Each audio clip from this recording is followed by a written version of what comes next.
Death Stranding 2 on the Beach was one of my most anticipated releases of 2025, even before I played the first game. The initial announcement saw curiosity from me, but not full-on interest until the second trailer dropped with all the crazy reveals in it. Higgs playing the guitar, the graphical engine, everything about that trailer just got me so excited. From there, I vowed to finish the first game before the second one released. I finally did finish it, and I really enjoyed my time with it, so much so that I made a whole video about it. But when I booted up the second one, I immediately fell in love with it. Death Stranding 2 is one of my favorite games of the year so far, and one hell of a sequel. It addresses so many issues that I had with the original game, and refines them to a degree that makes the original potentially difficult for me to even return to. It boasts an insane graphical leap from the original thanks to the enhanced PS5 Decima engine, and a refined combat system that makes the overall experience way more engaging and exciting in the moment-to-moment gameplay. With all that being said, are those changes enough to warrant a sequel? Will they be enough to win people over that didn't enjoy the first game? Is it a quote-unquote boring sequel? Well, let's take a look at Death Stranding 2.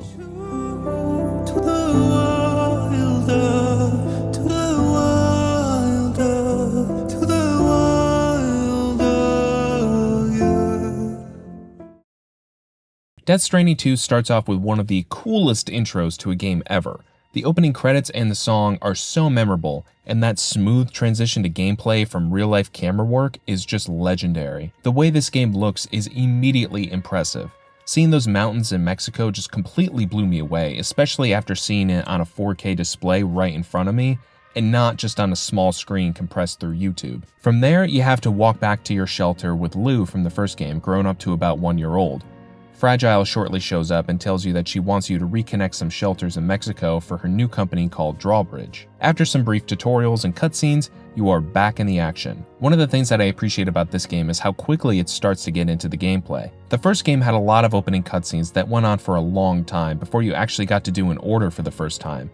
And even then, it took a long time before the gameplay loop started to fully present itself. Death Stranding 2 starts off pretty much right away, and Mexico kind of acts as the tutorial area for the game, similar to how the East Coast was in the first game. After the initial tutorial levels, the story picks up pretty quickly and starts getting very intense, which is another thing I really liked about this game compared to the original. The story presented here feels way more refined and way more character-driven than the first game.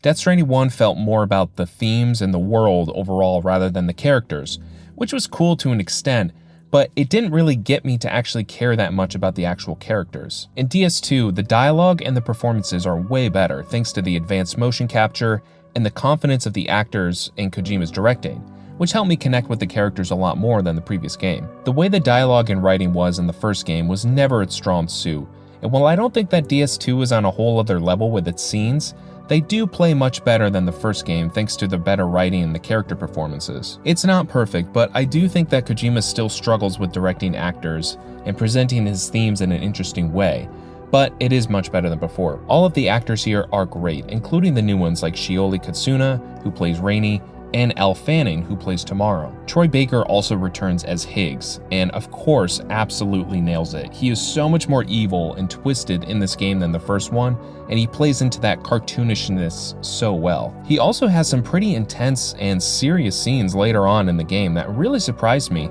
given who he's playing, of course, but he nails those as well. I'll say overall the story is more favorable for me in the sequel, and I think it has to do with the fact that they can finally just focus on the actual characters and plot, rather than building up this world and universe and trying to over-explain everything to the player.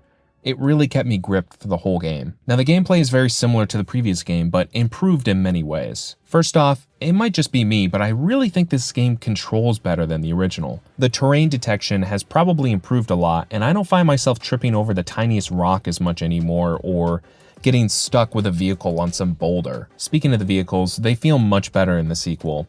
The original had you getting stuck all the time unless you built roads, but here, the terrain is generally flat enough in most areas that you can comfortably drive to your destination without getting stuck as easily. I will say that the truck in this game is far superior to any other vehicle and overall feels pretty unbalanced. The Tri-Cruiser can't hold that much cargo, but goes way faster than the truck, but unless you're planning to do one order at a time, and a smaller one at that, The truck is usually always the way to go. It can carry about 700 pounds and has way more customization than any other vehicle, including the ability to add weapons or a magnet that automatically collects lost cargo without you even having to leave the truck. It's slower, yeah, but not that much slower to make it not worth it. The only downside here is that it's pretty annoying to go in and out of the truck so much because of the lawn animation. There's also a new vehicle called the Coffin Board, and it is really fun to use.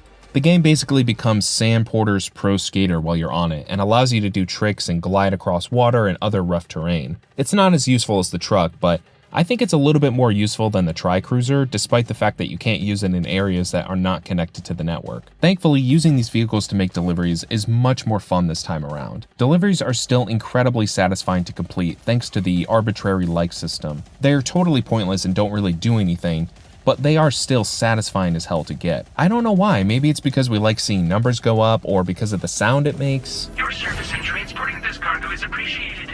The gameplay loop is basically the same from the original. You pick up orders from various people across the continent, traverse a large open world with terrain elements that make it more difficult to complete the order, and you get likes based on how well you did. There is of course much more flair to it, like picking up lost cargo, delivering more orders to people in order to get better equipment, and encountering enemies like BTs or armed guards along the way. The original game focused much more on the delivery aspect of it, traversing the rugged land in whatever way you wanted to without much of a focus on combat. However, in DS2, the combat is much more of a main focus, so much so that the game actually feels like a spiritual successor of sorts to Metal Gear Solid 5, with how open each combat encounter is and the wide variety of tactics and equipment that you can use to win the fights. Some items in DS2 even feel ripped right from Metal Gear Solid 5, like the decoy grenade or the hologram grenade, that can be used to distract enemies that stand in your way. This time around, there are many more enemy base encounters during the main story that you'll have to get through, but thankfully, because of your increased arsenal and the fluidity of the movement system,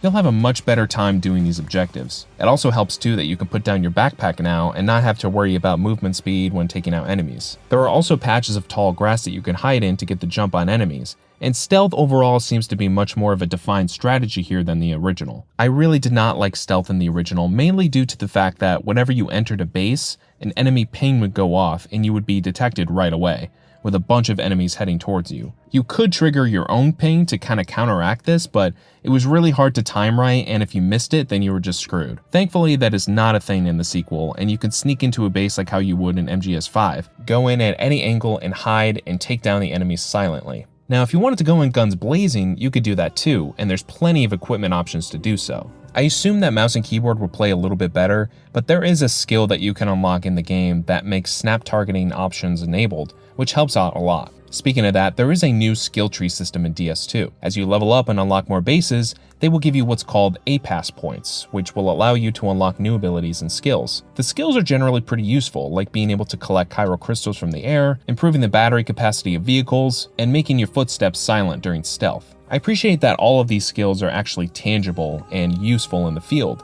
as opposed to the standard 3% boost in defense type stuff that a lot of RPGs have. The addition of this skill system was really cool. It felt good that there was another something here that made progression much more viable this time around. The online element from DS1 was one of the cooler features in the game, and thankfully it's been brought back here, pretty much untouched.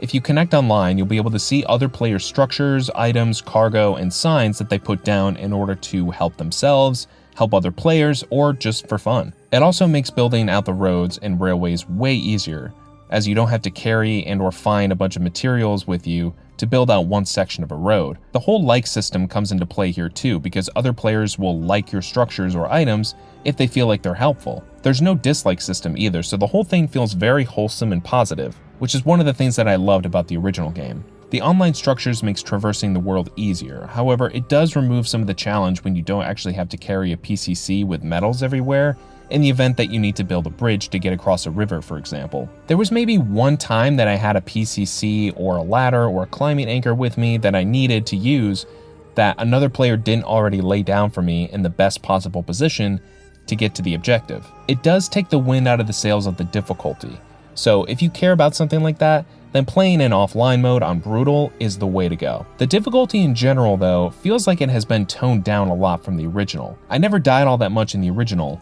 but in this game, I feel like I died even less, only to maybe 1 or 2 boss fights. Speaking of the boss fights, they returned from the original, and it feels like they added a lot more, but I'm not 100% sure on that. In the story, you'll have to fight a few bosses as usual, but the overworld has giant BTs that can spawn in certain areas out of nowhere that can intrude on your progress.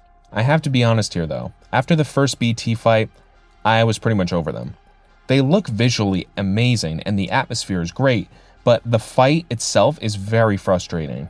The fact that you have to slowly walk through the tar in order to get to some building or rock or car that you can step on to use your gun is already annoying enough. But then usually the BTs are very fast and difficult to dodge, especially if you have a lot of cargo on your back. The buildings are also very awkward to climb because you can be slow to climb and the animations can be very jittery and glitchy. The BT fights overall are just not that fun for me.